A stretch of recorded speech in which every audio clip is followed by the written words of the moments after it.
Student తలుచుకుంటే రాజ్యాలే కూలిపోతాయి. After all నువ్వెంత అనే సినిమా డైలాగ్ తీరుగా జూబ్లీహిల్స్ ప్రచారంలో దూసుకొని పోతున్నది ఓయి స్టూడెంట్ ఆస్మా. కాంగ్రెస్ పార్టీ అధికారంలోకి వచ్చిన ఏడాదిలోనే 1,00,000 ఉద్యోగాలు ఇస్తామని చెప్పి మోసం చేసింది. కొత్త కొత్త జీవోలు తీసుకొచ్చి మా బతుకులు ఆగం చేసింది. అందుకే కాంగ్రెస్ పార్టీని ఓడించాలని కంకణం కట్టుకుని ప్రచారం చేస్తున్నది.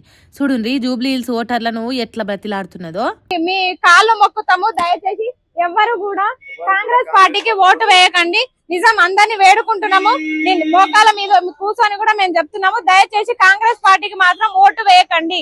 మరీ చెప్తున్నాం. మేము ఎంత నష్టపోతే ఇంత బాధపడతామో చూడండి, ఒకసారి అర్థం చేసుకోండి. నిరుద్యోగులం ఈ రోజు ఇక్కడికి వచ్చి ఇంత ఆవేదన చెందుతున్నామంటే మా ఇంట్లో పరిస్థితులు ఏవి కూడా మాకు చక్కగా లేవు.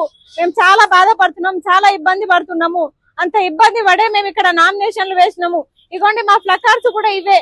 మొత్తం ఉద్యోగాలు అమ్ముకున్నారు. జీవో 29 చెప్పేసి మీకు అంటే మీరు పెద్దవారు కాబట్టి ఇవి మీకు అర్థం కాకపోవచ్చు, కానీ ఇవన్నీ మాకు తెలుసు.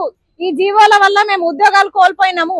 ఇగో గిట్లా మీరు ఓటు ఎవరికేస్తారనేది మీ ఇష్టం, కానీ కాంగ్రెస్ పార్టీకి మాత్రం వేయకుండ్రి. మా జీవితాలతో ఆడుకుంటాంది కాంగ్రెస్ సర్కారు. ఒక పూటకుంటే ఇంకో పూటకు లేని ఇళ్ళ నుంచి వచ్చి ఇక్కడ చదువుకుంటున్నాం. న్యాయం చేయాల్సిన సర్కారు మాకు రావాల్సిన నౌకర్లల్లా మట్టి కొట్టింది. మమ్ములిగో గిట్లా రోడ్ల పాలు చేసింది. కాబట్టి మీ కాళ్ళు మొక్కుతున్నాం. కాంగ్రెస్ పార్టీకి మాత్రం ఓట్లేసి మన కడుపు మీద కొట్టకుండ్రి అన్నట్టు బతిలాడుతున్నది. సర్కార్ జనాన్ని ఎట్లా మోసం చేస్తున్నదో ఒక్కొక్కటి చెప్పి ఓట్లేయకుండా అని అడుగుతున్నది. నేను చెప్పడం కాదు, మన ఇంట్లో ఉండే మహిళలకి ఫ్రీ బస్ అని చెప్పారు, కానీ మీతోనే ఎక్కువ ఛార్జీలు వసూలు చేస్తున్నారు. ఇవి మేము చెప్తున్నాం కాదు, మీరు చూస్తున్నారు. రియల్ గా మీరే బస్సులు ఎక్కినప్పుడు మీరు గమనిస్తున్నారు ఇవన్నీ. దయచేసి ఇవన్నీ మేము చెప్పడం కాదు, ఒకసారి మీరు పెద్దలు గమనించండి. ఎట్టి పరిస్థితుల్లో కాంగ్రెస్ పార్టీకి ఓటేయకండి. ఒకప్పుడు కాంగ్రెస్ పార్టీకి ఓటేయండి, గెలిపించండి అని మేమే నిరుద్యోగులం అందరం కూడా వెళ్లి అందరికి ప్రచారాలు చేసినాము, బస్సు యాత్రలు చేసినాము. కానీ ఈ రోజు మమ్మల్ని పట్టించుకోని పరిస్థితి. మేము ఎవరికి చెప్పుకోవాలో అర్థం కాక ఇలా రోడ్ల మీదకి వచ్చి మనకి మనమే చెప్పుకోవాలి కాబట్టి మేమే వచ్చినాము. దయచేసి అర్థం చేసుకోండి అందరూ.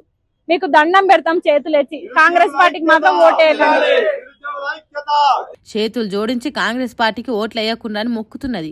ఇసోంటి ప్రచారంతో కాంగ్రెస్ పార్టీకి చాలా నష్టం జరగకపోయినా కనీసం 1000-2000 ఓటర్లనైనా కాంగ్రెస్ పార్టీకి ఓటు వేయకుండా ఆపగలుగుతున్నది. మరి ఆస్మా కాంగ్రెస్ పార్టీని ఎంత పెద్ద దెబ్బ కొడుతుంది అనేది ఎన్నికల రిజల్ట్ తెలుస్తుంది.